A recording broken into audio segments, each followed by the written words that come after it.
いや、なかなか個性的でいいと思います。Z の創業者稲本健一です。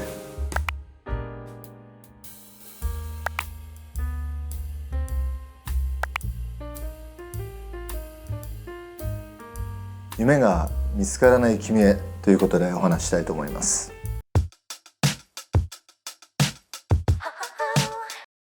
僕の時は本だったんですけど、今はネットで見ると夢を叶えた人の話だったり、もっとお金儲けしろよとか、もっと華やかに生きろよっていう、なんかすごいネット見てると強迫観念というか、そうじゃないといけないんじゃないかみたいなものがあって、なんか夢を叶える叶えないの前に夢がないとなんか生きていっちゃいけないんじゃないかなみたいな、そんななんか重圧に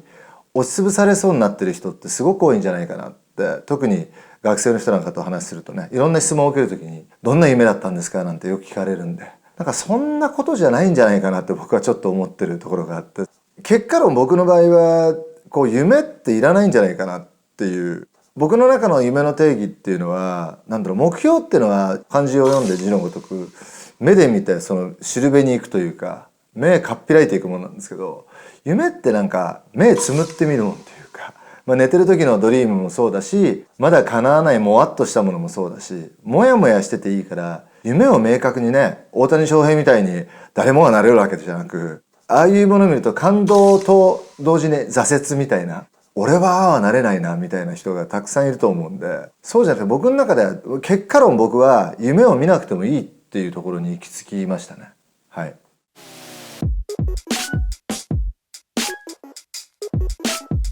僕は今飲食っていうもので創業して20数年やってきて、会社を上場させて、今次の道でホテルクリエイターであったり、他医療の開発であったり、いろんな自分のノウハウを生かしてやってるんですけど、じゃあそれは稲本の夢じゃなかったのかと聞かれると、明確な夢ではなかったかもしれない。だけど先ほどの夢をどう見るかって話でいうと、なんか僕の中で夢って目をつぶって見るものの一つに、なんか過去を見るっていうか、今の現状、今このジャストタイム、今も別に自分の夢はないです。ないんですけど、いっつもね、一生懸命目の前の人と頑張って話して、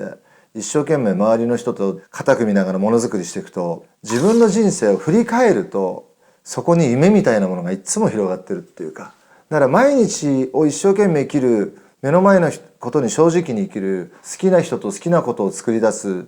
それをやり続けることが、結果振り返った時に夢みたいな人生を作れるんじゃないかなと。だから夢を遠くに見ることも一つだけど、夢のような人生にしようみたいなことを考えた時に、別に自分が今明確な夢がないってことは大きな問題じゃないなって、そんなふうに思ってます。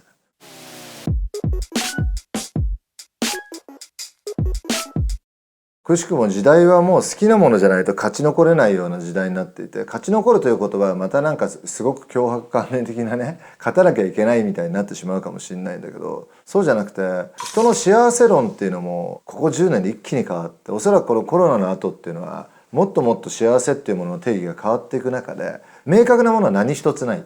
だから正解がないんですよ。だけど飲食店を僕がやってきたからこう思うんですけど、食べログさんとかね、いろいろ点数つけられたりしますけど、100点満点なんて絶対ないし、0点もないと思うんですよ。僕はこの食べ物大好き。あなたは、私はそれ嫌いでいいと思っていて、夢も同じようなことが言えて、なんかそう何かになるという明確なものじゃなくて、逃げていいっていうか、逃げていくっていうことはどんどんどんどん好きな方に結局自分を近づけることになるんじゃないかなと。ほとんどの人は無理にそこにとどまることによって後悔をするだけになってしまう。だったら早めに動いて、どんどん自分の好きな方に能動的に動いていったら、きっと少なくとも自分が好きな方に動いていった道筋はきっと素敵なものになってると思うし、それがイコール夢のような、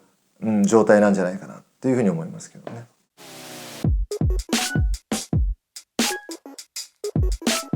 知識と経験はどんどん、例えば僕がデザイナーを前職やっていたり、飲食店をやってきたり、世界中を旅していろんなホテルに泊まり歩いたりっていうことで、ホテルってやっぱすごいサービス業の究極だなと思うようにはなっていったと思う。こっから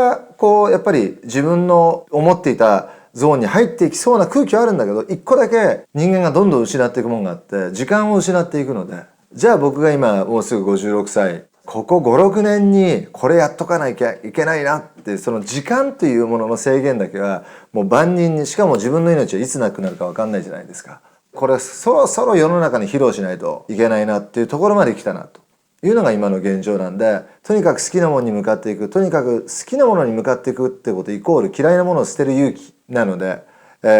その嫌いなものを捨てることによってきっとそんな人生だったらその人生は夢のようなものになってんじゃないかなって、そんな感じがしますけどね。